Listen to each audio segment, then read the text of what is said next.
Hello. Hi, how are you? I'm good. How about you? Okay. Yeah. Okay. Hold on a second. Just trying to get everything set here. Are you going to be sharing any photos or anything today? I didn't know I was supposed to, so You are no. supposed to. Just sometimes people have photos, like even if you wanted to like show a photo of what your market, like what your garden looks like, you could. But the reason I'm asking is I would put you on as a co-host, so then you would just Right. be able to present. So yeah.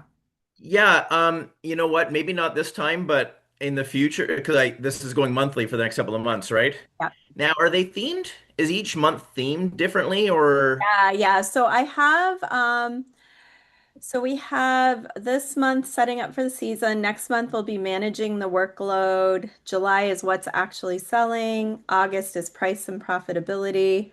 And then September is scaling or not. And then October is season reflection and what's next. okay. So, I'll yeah. definitely have more. Yes, I would have more visual inputs along the way for sure. Yeah. And Sammy, did she send you the questions for today? Yep. Okay. All right. She's off this week and she's the magic that happens behind me all the time. So I'm Okay. like, I hope she did the thing. Oh, Christine's like, what's the link? She should have, did it show up on your calendar? It showed up in my Google Calendar. All right. Okay. Um, Hello. hey Marty, how are you doing? Not too bad. It's another beautiful day. It is, I don't know about another beautiful. I was just gonna I question was that. like, this is the first beautiful day we've had Okay. in a few Uh, days here. Where are you located? well, you know what? I'm in like High Park in Toronto. Okay. Has it been And nice there? well, I'm a runner.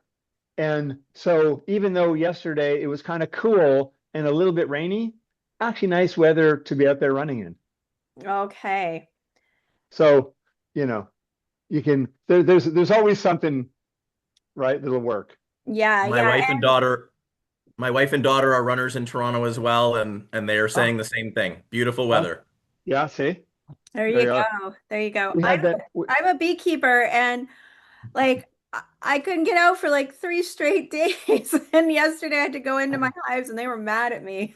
So, Oh, you are a beekeeper. So I'm not going to remember the gentleman's name, but I was at Metro Hall on Sunday with a few friends at a thing that was reimagining the Ontario Science Center oh yeah, they've got facility.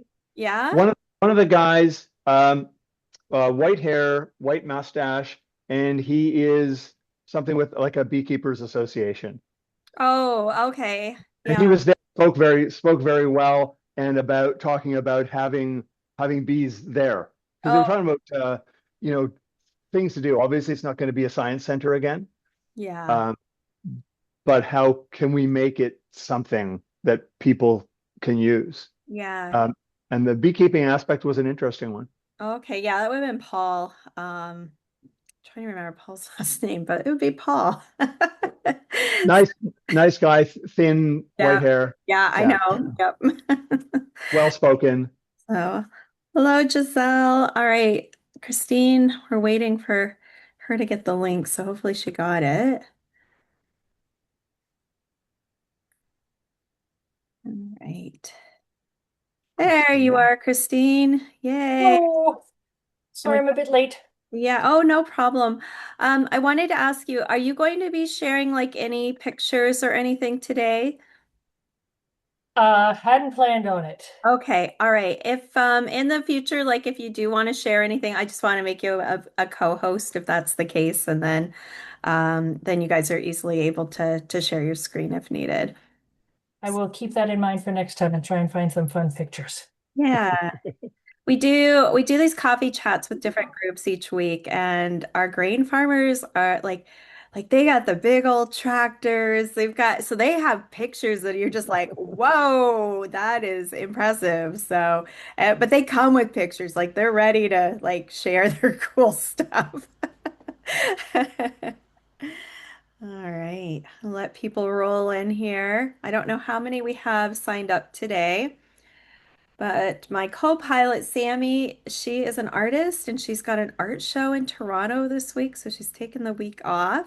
Oh, cool. And yeah, and so we've got Jade's gonna maybe drop some stuff in the chat. She's our co-op student, so but hopefully there won't be too many snags without my co-pilot. All right. All right, girl.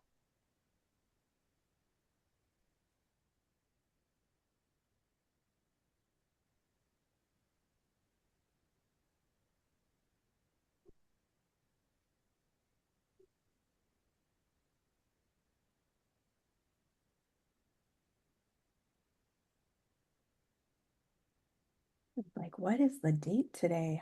Don't even know. All right, here we go. Okay, well, we're gonna let's give it like one more minute and then we're gonna get started. All right. And how's where are you coming from, Kristine? I'm up on the Saugeen Peninsula between Owen Sound and Southampton, just between Owen Sound, Southampton, and Wyerton. Yeah, okay, I know that area. Oh, it's beautiful. Beautiful. Yes, pretty Yeah, lovely. yeah. One pause. We got somebody big.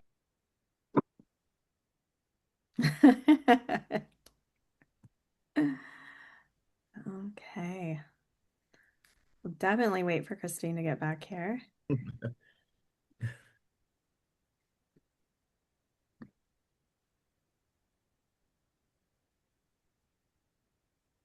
We find for the very first of these series that we don't have as much of a turnout, and then it kind of builds and builds and builds as we do record it for YouTube, and then people can see some of the stuff we're talking about there.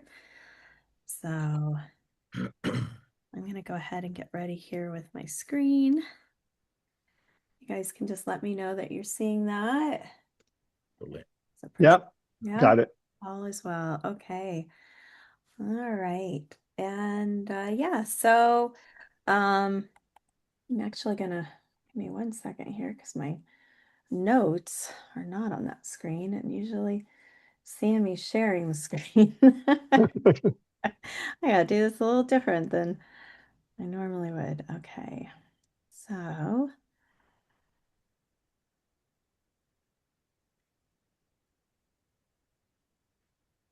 I just want to make sure everybody can still see that screen because I've moved things around on my end here.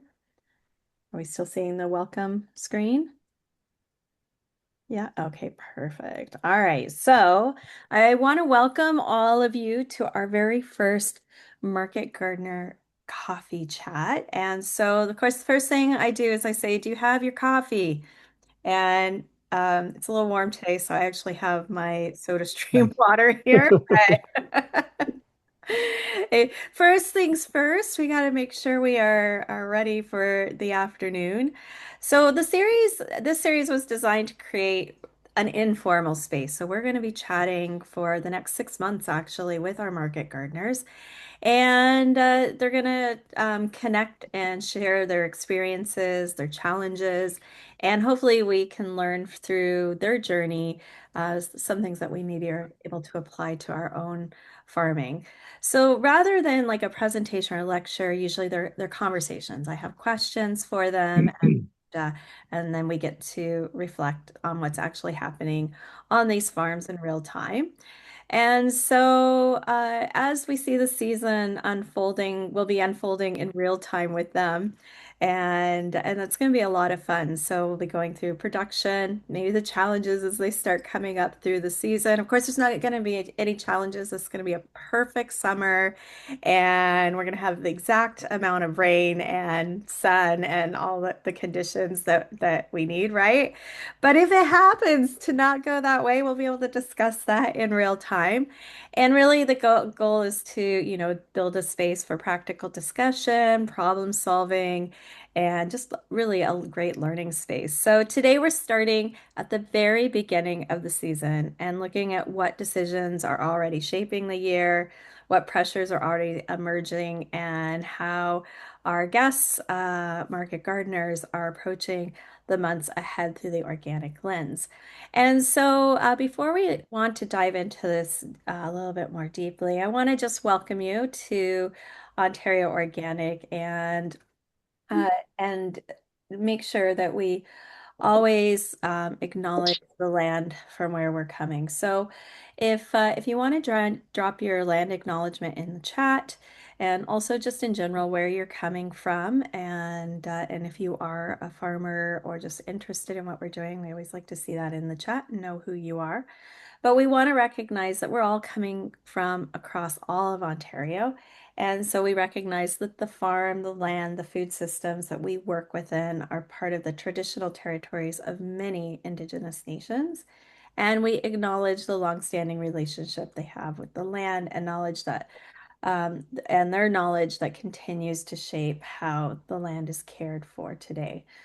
So a little bit about Ontario Organic. If this is your first time with us, you maybe don't know, but we are a not-for-profit grassroots representing the entire organic industry, or what we call the organic value chain, which is from the people that have their fingers in the dirt, those people that are with us today, all the way to the people that are eating the food and buying the food and everything that happens in between, which the longer I've been here at Ontario Organic, I've learned that there are so many moving parts to make our food system happen. And I'm very thankful for all of those pieces. So really our job is here at Ontario Organic to bring knowledge and provide resources for everyone along that organic value chain. And so I'm going to stop sharing my screen now, and I'm going to introduce our panel members. So I'm hoping we're still, my screen has quit sharing. Yes. All right. So we have Sean Smith, the owner of Cricket Farms, which is coming to us from Toronto. And we have Kristine Hammel, who is coming to us. Actually, I don't see where you're coming to us from here. Persephone Market Garden. Where did you say you're coming from, Kristine? I'm up in the northern reaches of Grey County. Yes, yes. I was like, I know you said it, but I'm like, I'm not sure where that is. So I'm not going to dive too deep into your bios here. I want to let you guys introduce yourself, and I have three questions for you. The first is, where are you located? And what's your scale? And what are your main crops and focus this season? And Sean, why don't we go ahead and get started with you? Okay, thank you, Erica. Um, so Crooked Farms is me. It's a sole proprietor business in Toronto that primarily sells compost tea, freshly brewed compost tea from small batch composts and vermicomposts. And the idea is to make that on a freshly brewed basis to sell to home gardeners, vegetable growers, and then also at a professional scale. I work with arborists and horticulture and nursery and urban market gardeners around Toronto and into the GTA area and up into the green belt a little bit. And so I'm entering my eighth year now. It started in my backyard actually as a small backyard operation. And it came out just at the time that the filmmaker Jamie Fleck was creating a documentary on urban agriculture in Toronto called In My Backyard. Her documentary with this kind of movement that was happening in the city of all sorts of different types of people working in urban agriculture in the city.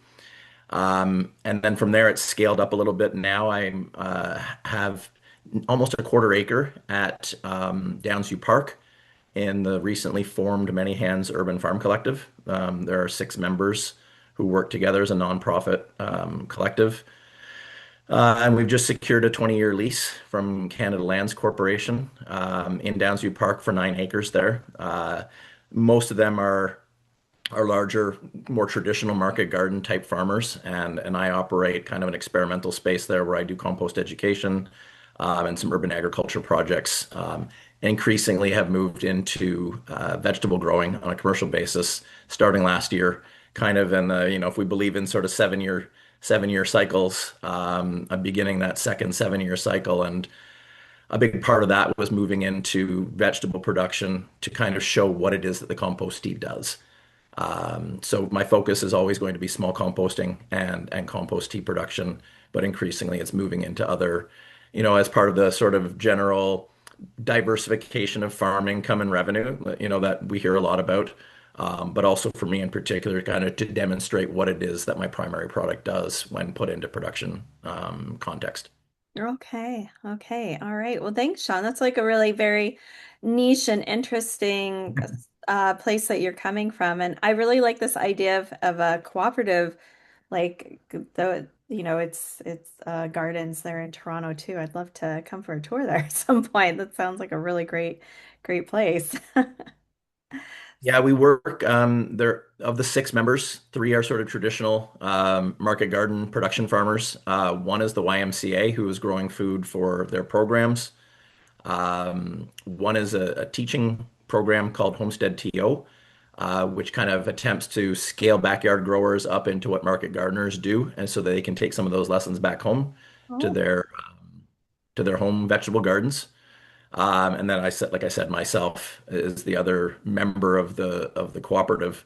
And then we also have some smaller partners who do things like cut flower farming and you know uh, urban education and agriculture, worm farming, etc. So we're trying to build out an ecology of urban ag practitioners all together in one space. okay. Oh, that sounds really great. All right, Christine, why don't you do you remember the questions or they weren't too I jotted them down. all right. So I'm up on the Saugeen Peninsula, kind of between Wyerton, Owen Sound, and Southampton. Very different context than Sean. Our farm is 100 acres, and the market garden itself is 1.5 acres. Um, that kind of answers the scale question. I kind of picking up on that 7-year cycle thing. I kind of ran that through my mind. This is my 17th season doing this market gardening. And I guess I'm in the middle of my third cycle, sort of. And that actually really captures it in terms of uh, new things we're doing. So I don't have a main crop because I do a CSA. So I grow 40-ish different vegetables for my fresh vegetable program, which runs from the middle of June until the end of October.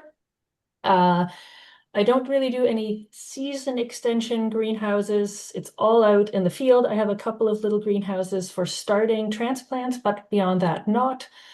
Sort of a few reasons for that. One, my kids are just now between 7 and 14, and the last 10 years wasn't really a time where I could take on like the extra management of greenhouses. One factor, the other factor is I live where I live, and on average, we get 12 to 14 feet of snow every winter because we're in the snow belt. And so having those greenhouses would require a whole lot of very labor intensive maintenance in the winter, just trying to keep them from collapsing under the snow. Plus, we don't have a lot of sunshine really from December through the end of February in a typical year. So there's not much sun to grow stuff with even in a greenhouse. So it's all out in the field. Um, the fresh vegetables have been the main thing from the start. But at the beginning of this like third 7-year cycle, interestingly enough, or right around that time, without planning it, I started getting into seed growing for a bunch of reasons. We need more people growing seeds, I think in general is sort of my background thought. I was looking for crops that eased my life in terms of labor at the peak of summer and also in terms of marketing. I'm in a very rural area, so I don't have an endless supply of like fresh vegetable customers. Um, and July and August are really intense in terms of we're planting fall crops, we're harvesting crops, and it's stinking hot. So I wanted to have less on my plate then, and the seed crops really fit that bill really nicely. So we now have a 1/4 acre in annual seed crops. It has grown a little bit every year since we started that about 3 or 4 years ago. Um, we're doing vegetables, annual flowers, and herbs. And now within the last couple years, we're also adding native perennial flowers for seed.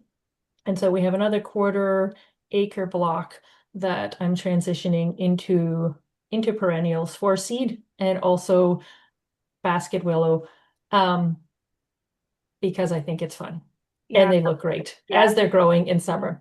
So my main thing is vegetables, but there's lots of different vegetables there, and seed growing is sort of an increasing focus, especially this season as we already have some native perennials established, and we're doing a whole lot more of that this season.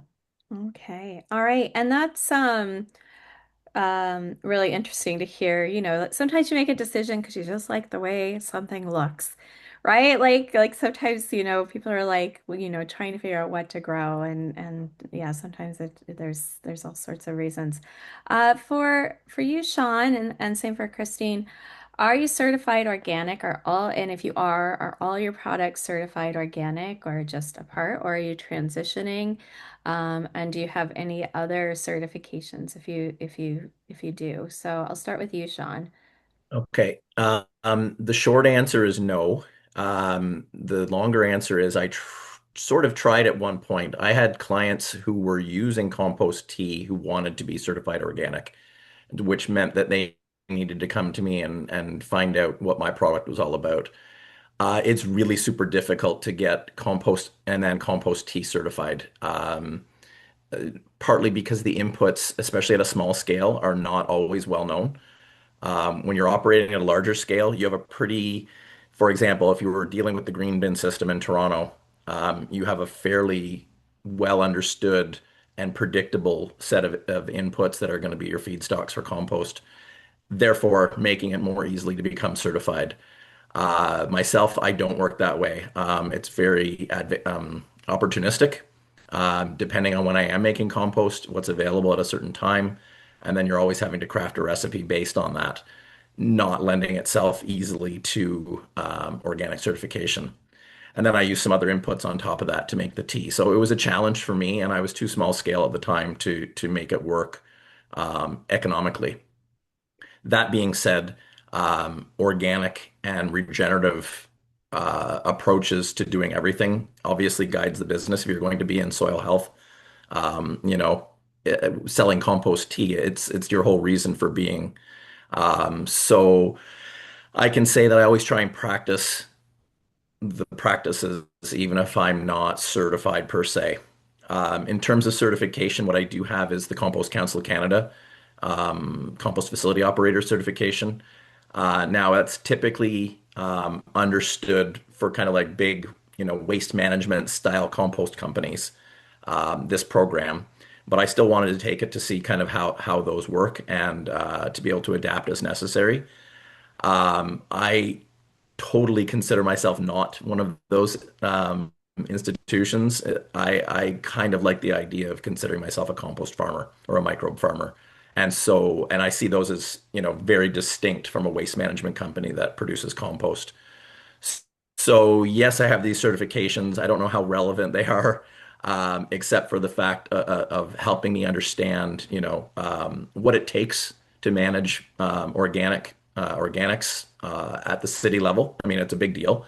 I have a much greater appreciation for the logistics required to manage a system like that, even if I don't always appreciate the compost that results from it, as a microbe farmer. And then you're able to take some tips from that and incorporate it into your own practices. But for me, small scale, I very much see it as analogous to the small scale market gardener versus the big ag tech farmer who's doing 1,000 to 10,000 acres with heavy inputs, heavy machinery, heavy pesticides, blah blah blah, versus the market gardener who has a very intimate and hands-on and maybe a bit more crafted approach to farming. And I see my compost production in similar terms. So I think of myself as organic and regenerative, even if I'm not certified as such right now. All right. And kind of on that note, you're talking about the GTA and the composting. We actually have a farm. We do a feed on farm stop and stops throughout the summer. And June 10th, we actually are going to Escarpment Renewables, who does take all of the GTA compost and makes a large scale tea that it is certified organic. So yeah, it's yes, and they are very large scale when you're taking all of the GTA's compost, right? So that's an interesting point. Kristine, how about you? We are now certified organic. We didn't do that when we were doing just fresh vegetables because we were direct marketing all of that, and so it didn't seem a good fit or in terms of worthy investment because folks can just come to us.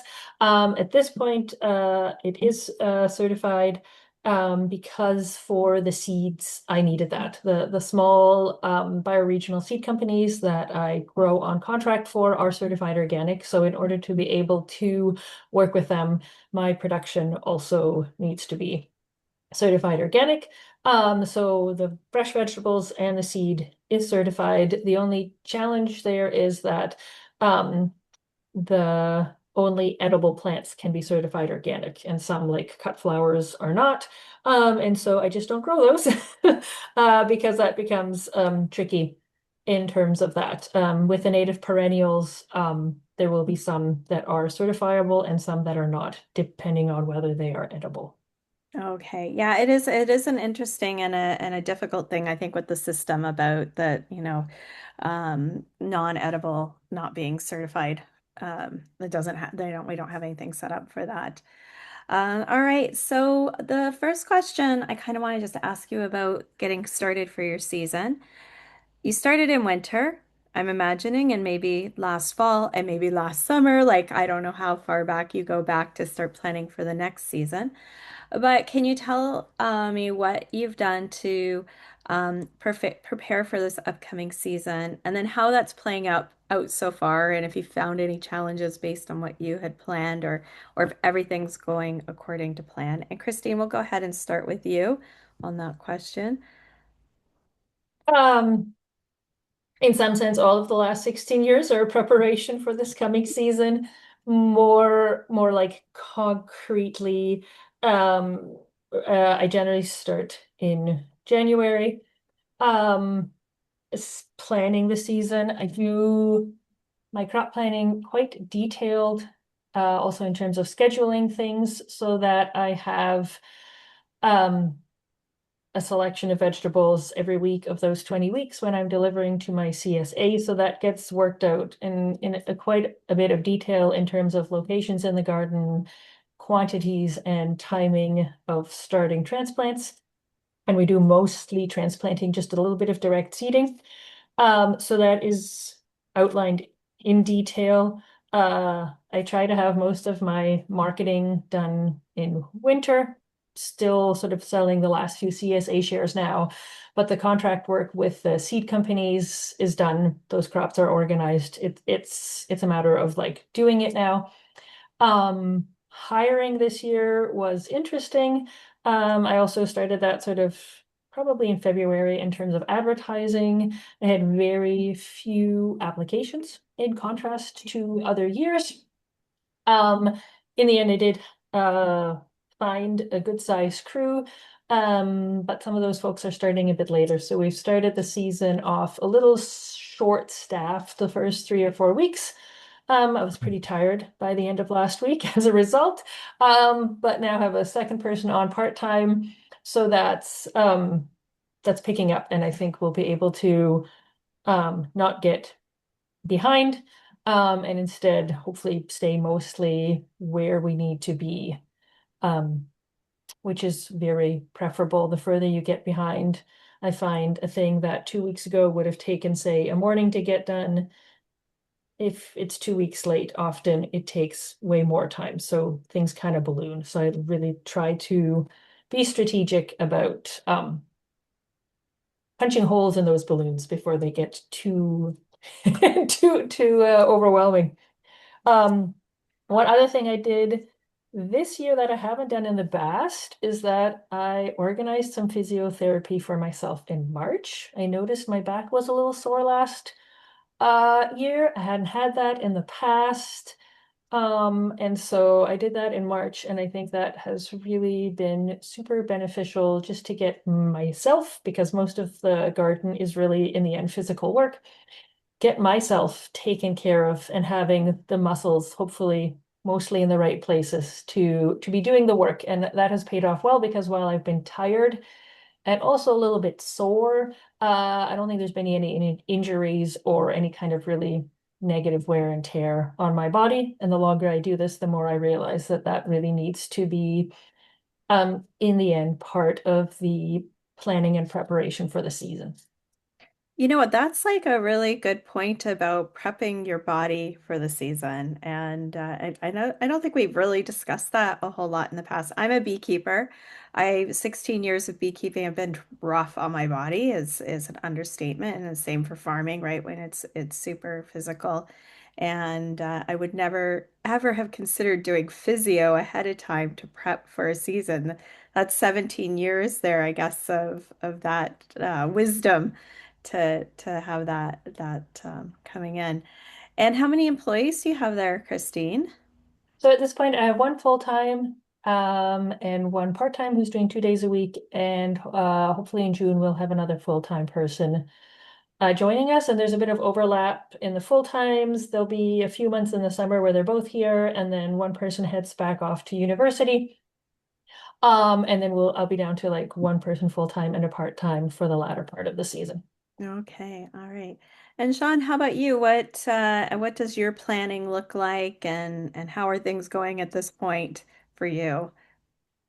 Well, it depends on the part of the question we're looking at. I wanted to jump back to physiotherapy for a second because it was also the first year I started physiotherapy this winter. And last year I'd had three separate back injuries that were unrelated, sort of a spring, summer, and fall back injury. And that's not what I got physio for. It was for a separate injury, but it really illuminated, particularly for me as a sole entrepreneur, that I am the labor, I am the capital. Like if I go down, it's over. And growing up, I was an athlete. We still have a pretty sporty family, and I realized that I needed to kind of do some off-season training, for lack of a better term. Seeing a physio was part of that. And the physio convinced me that some of the things historically you would do to treat a chronic injury were actually not the right things to do. And then I needed to really build up some strength. Basically, he was saying you're too weak to be a farmer. And yeah, It's dead 2 week. weak. So, and it was the best thing that ever happened to me. It was great advice. It's really worked out for me. And the kinds of things that I was trying to do in terms of my repetitive motions as a farmer were putting strain on places that I wasn't prepared to handle, and he convinced me to really strengthen those areas, and it's been the best thing that ever happened so far going into 2026. In terms of the season, a couple of years ago, really started leaning into starting my season the fall before. And what I started, and it was a marketing thing. I would tell my customers that if we're interested in soil health begins the fall before the season. And so it was a way of kind of trying to sell more compost tea, and in the fall, and beginning CSA sales and stuff like that. But it also was meant to start to that mindset of, we prepare our soils the autumn before. And so for that piece of the business, it's been going on now, since late October, November last year. But I get going, like Kristine, I get going in the winter doing a bunch of different things. Yeah, this is a second career. I used to be an academic for 20 years, and I wanted to get away from computers. Little did I know that becoming a farmer, I'd be spending so much time on the computer, doing this, doing that, doing all of it. So that's takes a lot of the winter months. What's new for me this year? was starting an orchard space, a small orchard space, and, a small sort of food forest type of space in my little pockets at Downsview Park. And so that's taken a lot of kind of like, capital investment in terms of money, but also in terms of labor to get that going. At a time when, labor is in short supply, or labor hours, I guess, are in short supply. I feel it's worth it to put in that time now, particularly when trees take so long to mature. If I were to postpone that, then it's another year. So I'm happy, really happy that I've gone this direction. But what it's done for me is kind of brought into focus what it is my Downsview farm space is. I'm never going to be big on scale and production. But what I do have is a lot of different little micro spaces that are teaching spaces. And my labor, I don't have employees. My labor is when I run a workshop and people come to the workshop and then they give me an hour of their time. And that hour, even if it's only 4 or 5 people come to the workshop, is huge for me. Those little bits of other people's time, and you're giving some teaching, and they take away maybe something at the end, and we share a meal together, or all these different little pieces. It's really the whole is greater than the sum of the parts.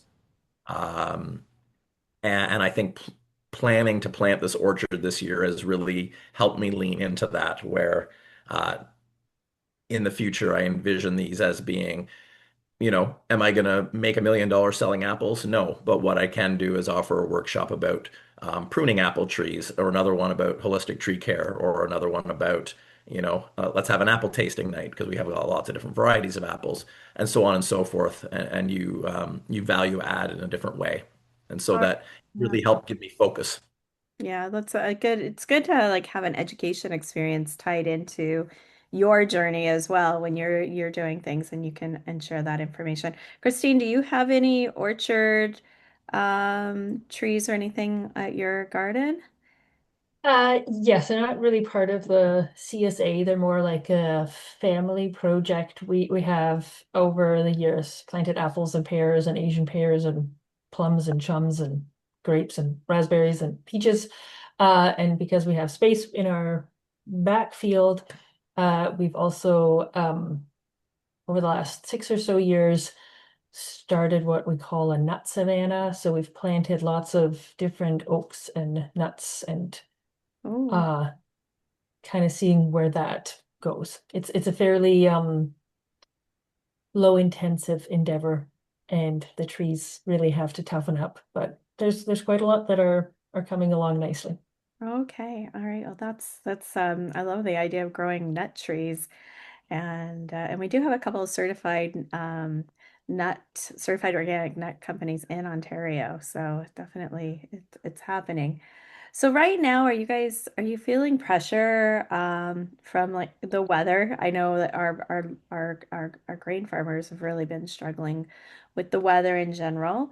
And are there any other things that are creating any sort of pressure? Or are you right on track? And I think Christine, we kind of got a feel for the labor piece that you were already feeling that. Are you feeling anything else with weather? And each of you are in a very different microclimate probably too from each other. So Christine, like what's it been like up where you are?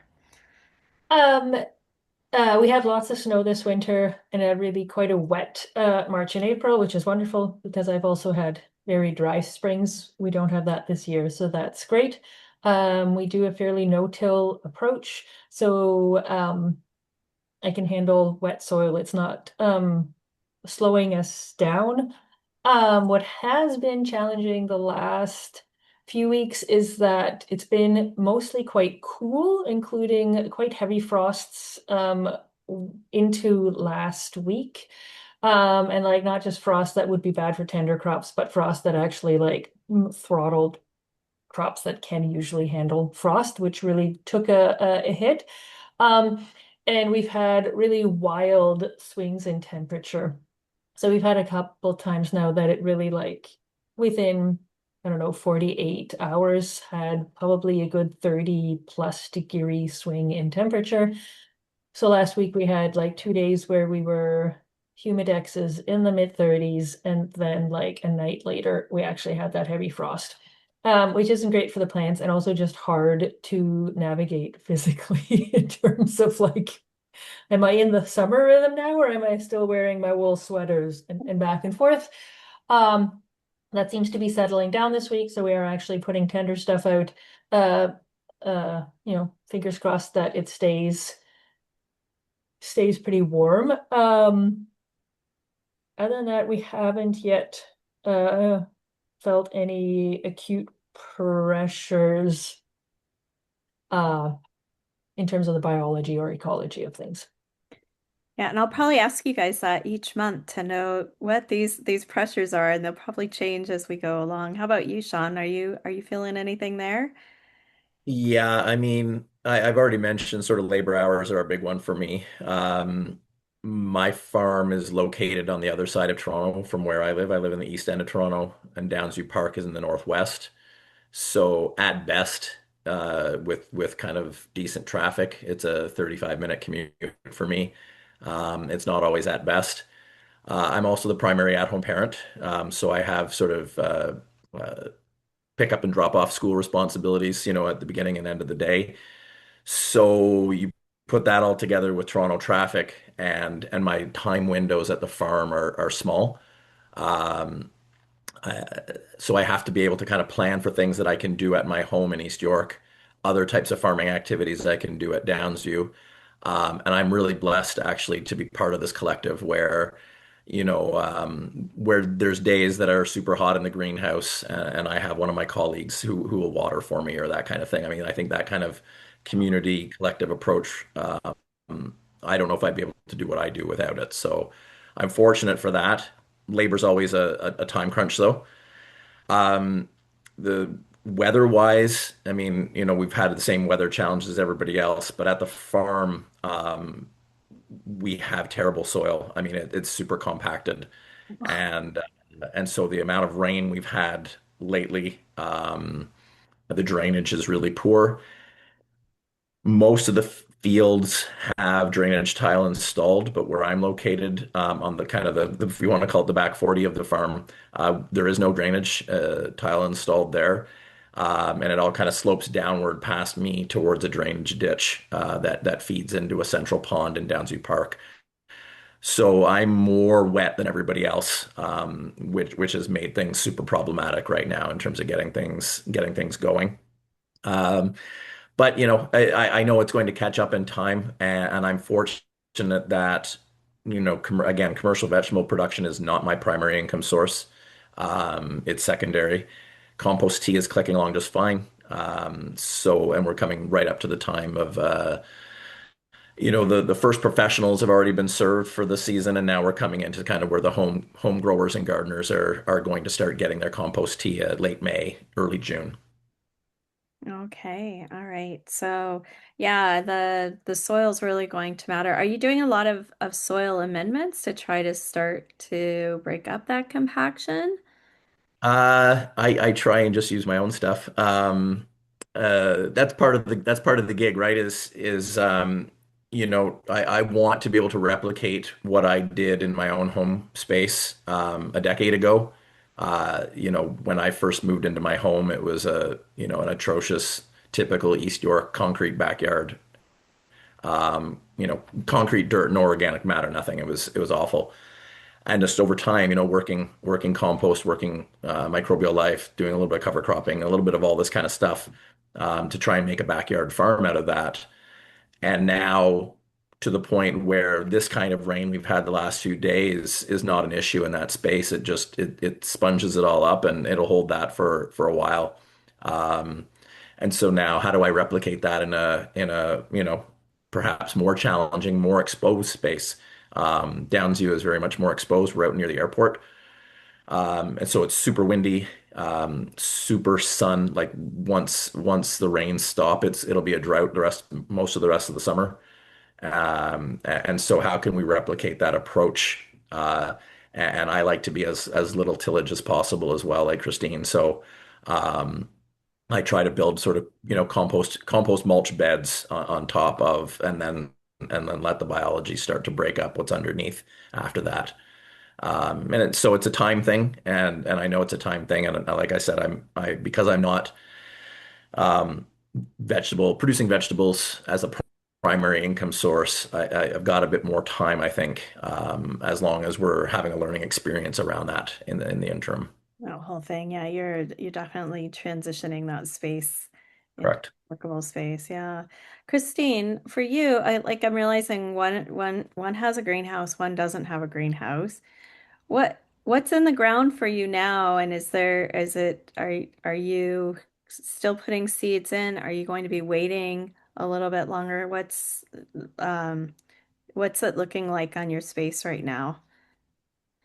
So we have most of the early season, not tender crops, the first rounds planted. So that includes the brassicas, broccoli, cauliflower, cabbage, kale, the first and the second round for some of those. Also bok choy, kohlrabi, turnips, seeded radish, arugula, and mixed greens. There's onions in the ground. We did peas at the beginning of May. Actually did spring carrots, and we've had enough moisture that they germinated. I basically don't or only irrigate in extreme cases. So spring carrots haven't always worked really well, but they do seem to be coming up this year, which is great. And so this week we are planting tomatoes and peppers and the cucurbits, cucumber, squash, summer and winter, and some melon. And so we started starting seeds at the beginning of March, and we will be doing that right until the end of July, even into August. There's some crops where we do once, like the tomatoes and the peppers. There are other crops that have a spring and a fall round. So broccoli, cauliflower, cabbage. We've done a couple of rounds. We'll be planting another set of those in July. And then there's a few other crops that we're doing every couple weeks or every 3 weeks. We're planting it really from the beginning of May until just about the end of August. That's lettuce. We do bi-weekly. Beets and cilantro, dill, and green onions we're doing every 3 weeks. And then somewhere in there, we also are going to be doing beans. Sorry about the background noise. There's a weed whacker Can't hear running around my house. can't hear it. Oh, Yeah. great. And beans, we do sort of two or three plantings of those starting. Probably we won't get to them this week, next week, and then into July. So that's How sort of how many things, do you know how many things in total you grow, different things? I don't know the number. It's on my website. I don't know how A many lot of exactly. going on there. There's a lot of things going on. Yeah, so that inherently can be challenging in terms of there's a lot of moving pieces. There's a lot of different crops in terms of timing. Also have different cultural needs in terms of tender, not tender, trellising, not trellising, all those kinds of things. But it's also a a source of resilience because any given season, the weather is probably going to be making some things not super happy, but there's other things that like it. You know, if it's dry and warm, there's going to be a set of crops that are thriving. If it's a little cooler and wetter, there's going to be other ones that are doing well. So having that diversity gives resilience that way. And also it means that in that 1 acre veggie space, there isn't a lot of any one thing. It's much easier to have variety there. So we do a lot with intercropping in terms of we have blocks, I call them. There's 6 of them. They're about a 1/4 acre each. And within each block, there's usually a main crop. It's like the main character in a play. They're, the starring role. They have probably the most beds in that, but those beds are interspersed. So we'll have 18 beds. The tomato beds, there's 5 beds. They're spread out across those 18 beds. And then in between them, there's other crops. And so for the tomato block, that involves onions. They're nice and short. They're not going to impede the airflow between the tomatoes, and lettuce and a couple of other things. So there's a main character, there's supporting characters, and it has a rhythm sort of spatially across the block, which really allows us to increase the diversity that's there. It's not just here's, 10 beds of tomatoes, have at it, tomato hornworms and blight and anything else. So that's a really key part of how we try to uh, manage that. And I think that's a really key part of our organic approach, that there's a lot of thinking about the system and the crops we have, and a lot of prevention. So, and that ounce of prevention is worth a pound of cure. We do a lot in terms of intercropping, cover cropping, crop rotation, and things like that to have a healthy soil and healthy plants. And then hopefully we don't have a lot of problem solving to do in the season if like one crop isn't doing well. Yeah. Okay. All right. That's I think a lot of really good lessons there to talk about diversification, spacing, and then how all of it also feeds back into the system long term. So that's really, really interesting what you've got going on there. Sean, how about you? Do you have things in the ground? Are you still in the greenhouse mostly? Like what do you got going on out there? A little bit of both. Not tons in the field yet. What I didn't mention earlier, I talked a bit about experimental spaces and little pockets around the farm. One of the things I do is a project that I call flexible infill agriculture.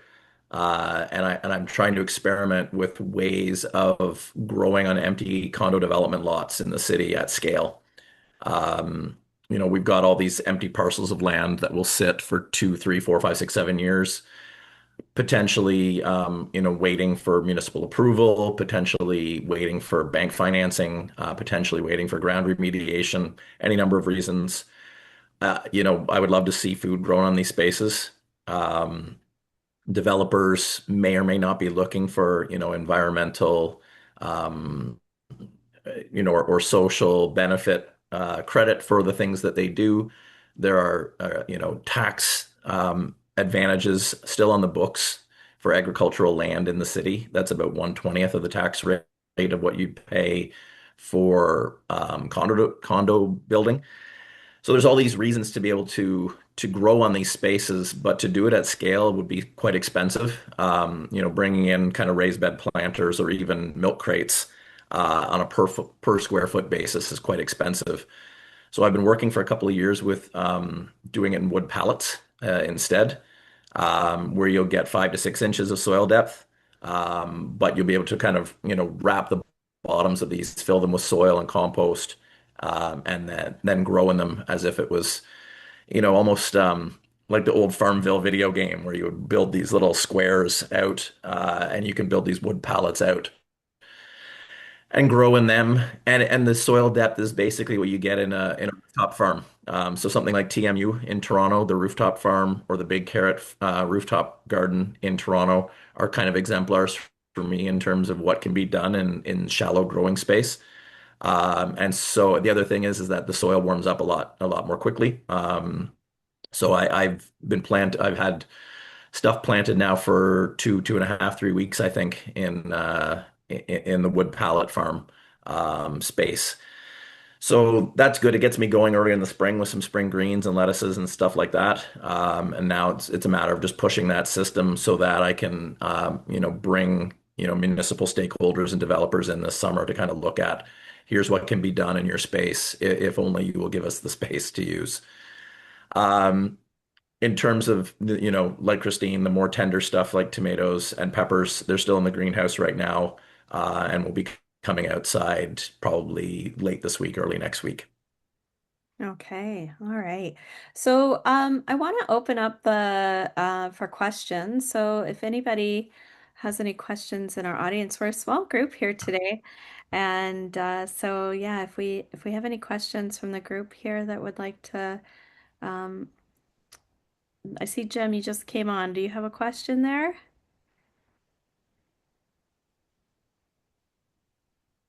Unmuting. No, thank you.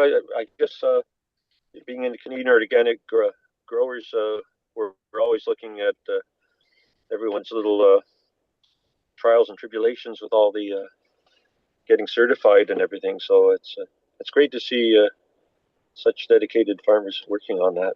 So just a positive. I try to come here every time. It's a Yeah, you're a great it's a positive supporter. Yeah, positive vibe. thank you. Yeah, All right. thank you. And if there aren't more questions, I have some more questions for you guys, but just wanted to open it up for the audience here. You got a question, Sean? I do have a question. I have a question for Kristine, because it was something that jumped out for me when you were talking earlier, Kristine. You mentioned your planting blocks and the desire to have diversity in that space, rather than, sort of a block of tomatoes by themselves. And I would say that that's something that really guides me as well. Diversity, biodiversity, whatever diversity you want to always think that through as a fundamental principle of how you approach farming. So I'm wondering if you could elaborate a little bit more about how you approach diversity and biodiversity as an everyday kind of philosophy. Um, it is it's the motivation and the joy. When there was conversation at the beginning about pictures, I'm like, oh, I totally don't have pictures of like my big cash crop machinery, but I totally have pictures of like the turtles and the spotted salamander and the monarch butterflies that hang out in my garden. So I'll bring those next time because that's what gives me lots of joy, and it's an outcome, I think, of the approach. Um, so I think my approach to diversity goes back to, and maybe I can even reach for it or not. I might strangle myself if I do. In my bookshelf back here, I have I have a German organic gardening book, which my mom had when I was growing up. I did my master's in Germany, so I got the updated copy when I was there quite some years ago now. And in that the author speaks very enthusiastically about mixing things up on like a home gardening scale. And being young and enthusiastic and naive when I started market gardening, I'm like totally doing this. The first couple seasons in terms of planning it were very challenging. So I used her guides in terms of which crops like each other and which crops don't, because it's not just that some support each other, it's also some that like really you don't want to have beside each other. I think one that sticks out is like lettuce and parsley really don't want to be real close to each other, I think, for the most part. And so I came up with this sort of overall design for the market garden, which I've just tweaked every year since then of like there's a block, and the blocks are all super consistent because I spent like one summer sorting through different lengths of drip tape and row cover and was like, never again. It's like one standardized size. That's it. Um, and so there's a standardization. There's six blocks. They all have the same length. They have the same number of beds. It makes it easy because then what I've done is I've developed this like, here's like the tomato block. It has the main character, the tomatoes. These are the crops that go with it. They go in there. And then I had six of those. Now I've put it down into four, but then my crop rotation is that I basically move those around every year through the blocks, which makes the crop rotation much easier. And there's always tweaks and sort of adjustments that happen every year, but the basic structure is the same and just sort of wanders around, which makes crop planting at this point much easier than it used to be. Um, Having permanent beds also really helped because one outcome of this approach of having different crops beside each other and like in different beds is that things get planted at different times, and that can be a little challenging at the beginning of the season when it's a blank slate and you need to figure out what goes where. But so having sort of a pattern of like repeats every three beds, for example, works well. That um, that pattern gets put in. Um,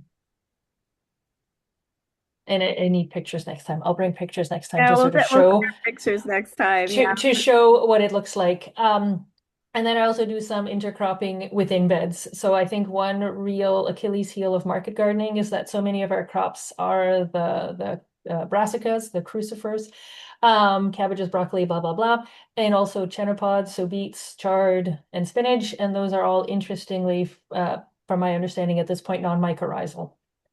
Hmm. And there's a lot of them, but they don't play nicely, I think, with a lot of the soil biology. So I try to especially the ones that are in longer and are bigger, to put a partner in that bed with them. So I put faba beans between broccoli. Sometimes I harvest the faba beans as a cash crop, and sometimes it is just simply there to provide different roots in the soil. As a way to mitigate that a lot of my crops are those brassicas. I don't think they're great for the soil, so I try to compensate by putting other things with them. And just in terms of the like system design, I think the key thing that I really noticed again this season as we're prepping beds is the beds that had cover crops, and I just do like rye and peas. It's a very simple cover crop mixture. The beds that had those cover crops are um totally different than the ones that didn't have cover crops. It is amazing to see the difference in terms of the structure. I have a pretty heavy clay soil, and just to see how it loosens up, it's more alive. And so, yes, that prep for this season happened last fall with cover cropping, and seeing the difference this spring, I'm like totally like as close to every bed as possible needs to be in a cover crop. And even if I plant it at the end of October, it seems like it's too late for it to do much. Even a bit of rye roots in the soil is, I think, worth the effort. Mhm. Wow, you know what? That's like some really great information. It's like what so much information in what you just said there, Christine. Just so you know, I think I learned 10 things in that little piece there. So thank you for sharing that. And I didn't realize how detrimental some of those crops can actually be to the soil, and then offsetting that is really great that you're putting that energy into that. So we are going to thank our panelists today for an amazing talk for our opening of this series. Next month, this group will be meeting and talking about managing the workload, and so that'll be our theme for next time. And I'm just going to share my screen here and talk about a couple of other upcoming events that we have happening. Tomorrow is actually going to be a really busy day. So we have online our virtual coffee meet up with our retailers, and it's what sells and why. And we also have a special guest from the Canada Organic Trade Association, CODA, to start getting us ready for Organic Month, which actually happens in September. But if you're looking for having materials and stuff to start preparing for it, this is where we're starting to get ready for that and get ready. Which, as we all know here, that we work through these next 4 months. They're the fastest 4 months on the planet, right? So, so September will be here before we know it. But also, if you want to get out of the house, we have a sugar bush stroll happening at Hoover's Maple Syrup. It's organic farm in Atwood, and so that's in on location from 10:30 to 12 tomorrow. And then next week we have a couple of other webinars happening. So we have our Tools and Farm Solutions happening on Monday. It's another one of our coffee series chats, and it's what's working in the field. And then our Tuesday, we will have Reaping What She Sows. So we have Nancy Matsumoto, whose name is currently in the dirt on that I'm just looking at the slideshow there, but that's Nancy Matsumoto. And it's going to be moderated by Paul DeCampo. And so that's about how women are rebuilding our broken food system. And then, as I mentioned, we have our on-site tour with Escarpment Renewables. So doing really large scale compost tea, which is certified organic. And this is really exciting to me. And Sean, you already probably knew this, but the fact that we have like all the green bin materials are actually going to back to farms, and so putting stuff in green bins really does make, does it is circular, a circular system, which is fantastic. So that's going to be happening in Grimsby on June 10th from 10 a.m. to 11 a.m. So we're hoping people can join us for that. And finally, We are a member-based organization. If you don't have a membership, we would love for you to become a member and support all of the activities that we do here at Ontario Organic. And we do have memberships from our people who are producing food, our people who are working that are associations, businesses, and also just our advocates, people who think what we're doing is just really important and appreciate what we're doing from day to day. So there are membership opportunities for everyone, and you can visit our website. And Jade, I don't know if you're able to drop that in the chat, but at organiccouncil.ca, I believe backslash membership. And we'd love to have you on for a member if you're not already. So once again, thank you so much, Kristine and Sean. This has been a lovely chat. I'm really happy to see this come to fruition. We'll be on YouTube, and so I think point people here if they want to learn a little bit about the season, the entire season of what market gardening looks like. And we'll see you guys all next month. So thanks so much for joining. Thank you. Thank you. Thanks a lot.